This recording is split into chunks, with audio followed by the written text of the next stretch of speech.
भारतीय अंतरिक्ष यात्री ग्रुप कैप्टन शुभांशु शुक्ला कल अंतरिक्ष से पृथ्वी के लिए वापसी करेंगे और पहले उनकी वापसी 10 जुलाई को होनी थी, लेकिन तकनीकी कारणों से इसे 4 दिन के लिए टाल दिया गया। किसी अंतरिक्ष मिशन में इस तरह की देरी सामान्य बात है, क्योंकि सुरक्षित वापसी सुनिश्चित करने के लिए मिशन में इस तरह की देरी हो जाती है।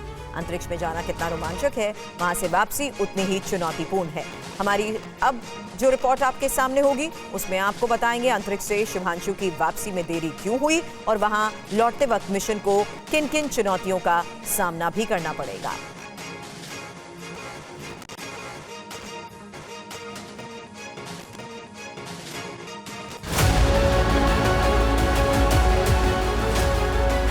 Liftoff of the Falcon 9.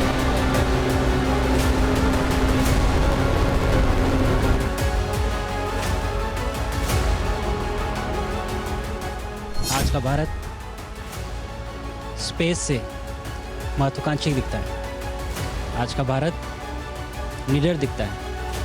आज का भारत कॉन्फिडेंट दिखता है। आज का भारत गर्व से पूर्ण दिखता है। और इन्हीं सब कारणों की वजह से मैं एक बार फिर से कह सकता हूँ कि आज का भारत अभी भी सारे जहाँ से अच्छा दिखता है।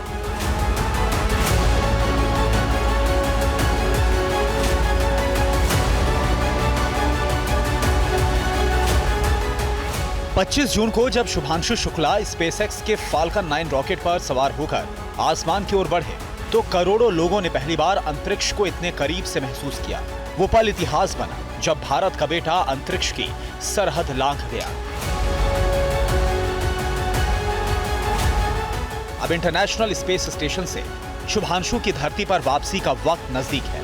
पहले ये वापसी 10 जुलाई को होनी थी, लेकिन मिशन कंट्रोल ने इसमें बदलाव किया। उनकी वापसी टालने के पीछे सबसे बड़ा कारण था फ्लोरिडा तट का खराब मौसम। दरअसल एक्सियम मिशन के तहत जिस ड्रैगन कैप्सूल में शुभांशु आईएसएस पर गए हैं, वो वापसी में फ्लोरिडा के तट के पास अटलांटिक महासागर में उतरेगा। लेकिन अटलांटिक महासागर के जिस हिस्से में शुभांशु का कैप्सूल स्प्लैश डाउन करने वाला है, वहां पर इन दिनों तेज हवाओं, घनघोर बारिश और समुद्री तूफान का खतरा मंडरा रहा है। और मौसम की खराबी उनकी वापसी में देरी की वजह बन रही है। दूसरी वजह और भी अहम है। इंटरनेशनल स्पेस स्टेशन के एक मॉड्यूल में अचानक से प्रेशर लीक की समस्या सामने आई है। नासा और रूस की स्पेस एजेंसी रॉसकॉस्मोस ने इस लीकेज की मरम्मत तो कर दी, लेकिन उसके बाद वहां पर एक नया प्रेशर सिग्नेचर यानी दबाव में असामान्य बदलाव दर्ज किया गया। अब इस नई तकनीकी समस्या की जांच के लिए दोनों एजेंसियों को और वक्त चाहिए। इसी वजह से एक्सियम 4 मिशन की वापसी फिलहाल टाल दी गई है। इसके अलावा नासा यह भी सुनिश्चित करता है कि एक मिशन की वापसी और दूसरे की लॉन्चिंग के बीच कम से कम 48 घंटे का फासला हो, ताकि स्प्लैश डाउन के बाद ड्रैगन कैप्सूल की जांच और रीसेटिंग की प्रक्रिया पूरी की जा सके।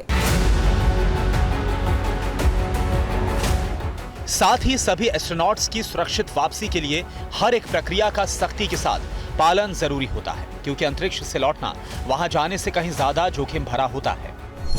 सबसे पहले होती है सभी क्रू मेंबर्स की मेडिकल जांच, ताकि वो पृथ्वी पर वापसी के लिए पूरी तरह से फिट हो। उसके बाद अनडॉकिंग की तैयारी, यानी स्पेस स्टेशन से धीरे धीरे कैप्सूल को अलग करना। अनडॉकिंग के बाद कैप्सूल को पृथ्वी की कक्षा में लाया जाता है और आखिरी लेकिन सबसे चुनौतीपूर्ण स्टेप, पृथ्वी के वायुमंडल में सुरक्षित प्रवेश, जहां पर कुछ सेकंड्स में तापमान 1600 डिग्री तक पहुंच सकता है। अनडॉकिंग के बाद ड्रैगन कैप्सूल धीरे धीरे आईएसएस से दूर जाने लगता है और यहीं से शुरू होता है पृथ्वी पर वापसी का सबसे संघर्षपूर्ण सफर। करीब 28 घंटे लंबी यात्रा, जिसमें हर सेकंड में हजारों गणनाएं होती हैं। इस दौरान कैप्सूल की रफ्तार, दिशा और ऊंचाई को धरती पर बैठे वैज्ञानिक पल पल नियंत्रित करते हैं।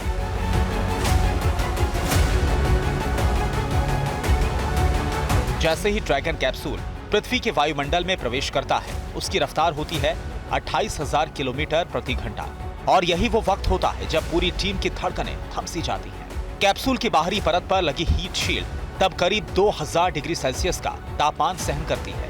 यहाँ से आगे बढ़ने के बाद पैराशूट सिस्टम एक्टिव होता है, जो धीरे धीरे कैप्सूल की रफ्तार को कम करता है और तब जाकर कैप्सूल अटलांटिक महासागर की लहरों पर एक सुरक्षित स्प्लैश डाउन करता है।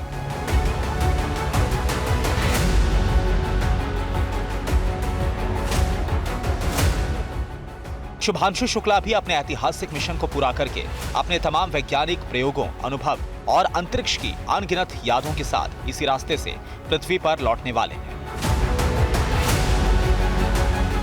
Bureau report, TV9 Bharatvarsh.